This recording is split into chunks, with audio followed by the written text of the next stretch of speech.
इस लवकुश बीज भंडार के संस्थापक श्री सत्यनारायण प्रसाद जी, यहाँ के हमारे बड़िए थोक विक्रेता में श्री मदन मोहन प्रसाद जी, उपस्थित प्रगतिशील किसान नंद कुमार महतो जी, दिगंबर महतो जी, अनिल कुमार पांडे जी, पंकज कुमार जी जो जोनल मैनेजर ट्रिनिटी के, और साथ में आप सभी किसान भाइयों को मेरे तरफ से और हमारी संस्था इफ्को की तरफ से, और साथ में आज जो ये आयोजन, इतना भव्य आयोजन किया है, उसके तरफ से भी आप सभी किसान भाइयों का हार्दिक अभिनंदन है, वंदन है। और मेरे इस 15 साल के कैरियर में मैं पहली बार ऐसा देख रहा हूँ कि कोई विक्रेता इतना बड़ा साहस किया और इतना पुण्य का काम किया है। मैं चाहता हूँ आप लोग एक बार जोरदार ताली से प्रवीण जी के इस कदम का उत्साहवर्धन के लिए एक बार जरूर ताली हो जाए। भाइयों, हमेशा से ऐसा ही हुआ है कि उर्वरक के दुकानदार किसानों को जैसा लगता है कि भाई हमें जो आदान की जरूरत है, खाद की जरूरत है, बीज की जरूरत है, हमने लिया और हमारा काम हो गया। बहुत कम ऐसे दुकानदार हैं जो किसानों के साथ अपना संबंध बनाते हैं, उनके सुख दुख में भागीदारी होने का साहस जुटा पाते हैं। और आज वो ऐसा ही समय है, क्योंकि जो खेती का माहौल है, जो जानकारी की स्थिति है, जो नए नए टेक्नोलॉजी सामने आ रहे हैं, आपको कोई घर में जाके बताता नहीं है, आप जो अपने पास के दुकानदार हैं वहीं से प्राप्त करते हैं। और आप टटोलिए कि कितने ऐसे दुकानदार होंगे जो आपको सही जानकारी देने की बात करते हैं, कितने ऐसे व्यापारी होंगे जो आपको सही जानकारी देते हैं। और वो जो व्यवस्था है वो उसमें इतनी है कि उनको अपना मुनाफा ओरिएंटेड काम कर लेना है, उनके दुकान में जो चीजें हैं उनको बेच लेनी है, उनको मुनाफा कमा लेना है, किसान के बारे में कोई नहीं सोचता है। तो मैं इस मंच से और आप सब के तरफ से इस लवकुश बीज भंडार के इस रजत जयंती वर्ष पर इन्होंने जो एक गरिमामय, मैं कहूँगा कि जो कदम उठाया है, इनको पता है कि हम जो कर रहे हैं वो अगर आपको नहीं भी बुलाते तो इनको कोई फर्क नहीं पड़ता। वो इतना अच्छा कार्यक्रम का आयोजन कर रहे हैं तो इनको कहीं कहीं ये बात, ये भावना आई कि जो हमारा मुख्य, जो हमारा उद्देश्य है वो है किसानों की सेवा। और इन्होंने, आपने ध्यान नहीं दिया, एक शपथ पत्र भी पढ़ा और वो शपथ पत्र बड़ा ही जोरदार था। आप लोगों ने ध्यान दिया हो नहीं दिया हो, लेकिन उन्होंने कहा कि हमको किसानों के सेवा के लिए सदैव तत्पर रहना है। और आप देख रहे होंगे जो ये माहौल है, ये खाद का जो पर्यावरण है, जहां कृषि विभाग है, कंपनी के प्रतिनिधि बंधु से आग्रह है तो किसान को लिफलेट मिल गए, हमारे पास थैला है, हम उसमें करके दे देंगे, आप लोग बीच में डिस्टर्ब मत किया कीजिए। सभी कंपनी के प्रतिबंधु से आग्रह है, उसकी व्यवस्था हमने थैले में कर रखी है, उसमें थैला है, किसान के लिए गमछी है, उसमें हम डाल देंगे। आप लोग वहां जाकर किसानों को डिस्टर्ब नहीं करें, उनको सर की बातों को सुनने दें।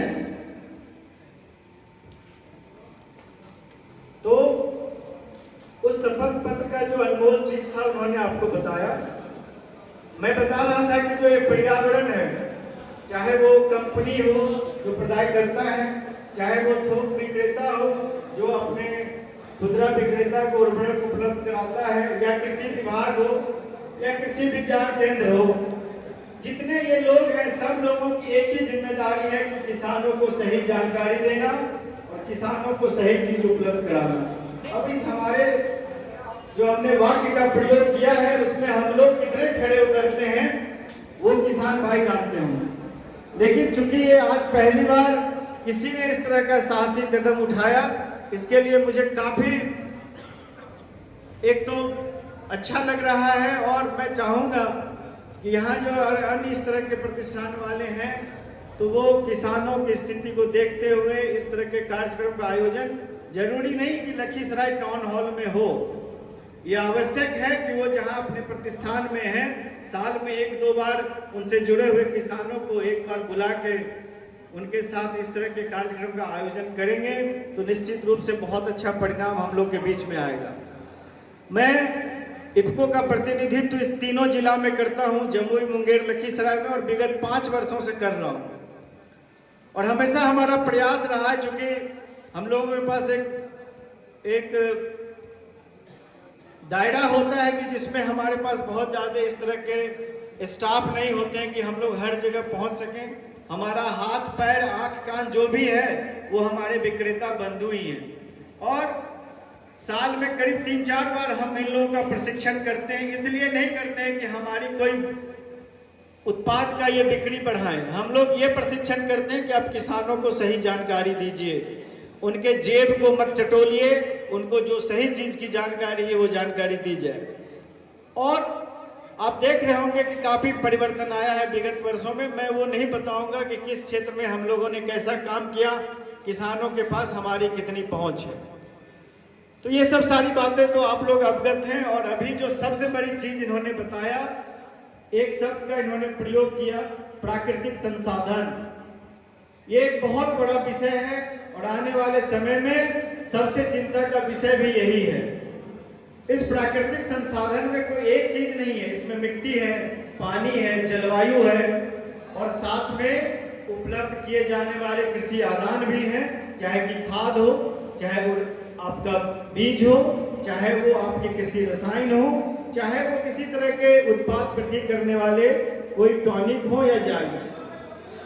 तो इस पर्यावरण का संरक्षण बहुत महत्वपूर्ण हो गया है। और सबसे बड़ा चीज है जलवायु परिवर्तन। आप लोग पिछले 2 वर्षों में देख रहे होंगे कि जब हम अपना धान का बिचड़ा लगा लेते हैं तो टकटकी लगा के देखते हैं कि कब बरसेगा। और इस बार भी यहाँ जो बैठे किसान हैं उनमें तो सबने हम आशा छोड़ दिया था कि इस बार धान होगा कि नहीं होगा, है कि नहीं?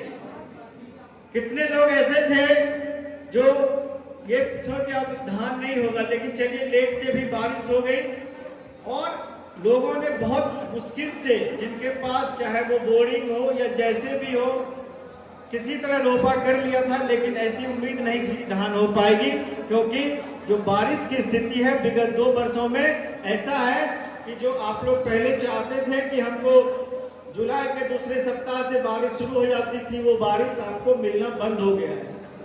तो ये क्यों हो रहा है? ये सबसे बड़ा चीज है हमारा जलवायु परिवर्तन। क्योंकि जो प्रदूषण का स्तर है, आप लोगों ने महसूस किया होगा कि जो कोविड का जो भयावहता था, 2 साल जो लॉकडाउन की स्थिति थी, उसमें हमको हर बार कभी न कभी बारिश समय पे मिलता रहा। क्यों? क्योंकि उस समय गाड़ियां नहीं चल रही थी, कारखाने लगभग बंद हो गए थे और जो प्रदूषण का स्तर था बहुत निम्न हो गया था। तो जो मानसून की बारिश होती थी हमारी, वो टाइम से हो गई, तो 2 साल हमारी खेती अच्छी हो गई। फिर जब 2 साल से इधर स्थिति सामान्य हुआ है, तो सबसे पहला जो आक्रमण हुआ वो हमारे मानसून पे हुआ। मानसून की स्थिति कैसी है? पहले हमें याद है कि लगातार 6-6, 7-7 दिन तक बरसता था और हम लोग मनाते थे, टोटका करते थे कि बारिश अब बंद हो। यहाँ बुजुर्ग बैठे हैं, उनको अनुभव होगा। और एक निश्चित समय पे पतरा देख के लोग खेती करता था कि फलना नक्षत्र में हम बोरी पारेंगे और फलना नक्षत्र में जाके हम रोपाई कर देंगे। लेकिन आज वो चीज बदल गई है। क्यों? कि जो वो बंगाल की खाड़ी से मानसून जो हमको बारिश देता था, उसका रास्ता बदल गया, या तो वो पहाड़ों में बरस रहा है। आप इस बार देखे होंगे कि हिमाचल में बाढ़ आ रही है, सिक्किम में आ रहा है, पहाड़ी क्षेत्र में बाढ़ आ रही है, बादल फट रहे हैं। और मैदानी क्षेत्र में जहां हमारा बंगाल से पंजाब तक बारिश होता था, वो उसका जो रास्ता बदल गया है, वो तो पश्चिमी भारत और मध्य भारत की तरफ चला गया। और वर्षा का जो अनुपात था, जितना मात्रा में बरसता था, वो आप देख रहे होंगे 1 घंटा वर्षा फिर गायब, 2 घंटा 3 घंटे की लगातार बारिश इस सीजन में, ये लास्ट जो वर्षा हुआ है उससे पहले हम लोग नहीं देख पाए।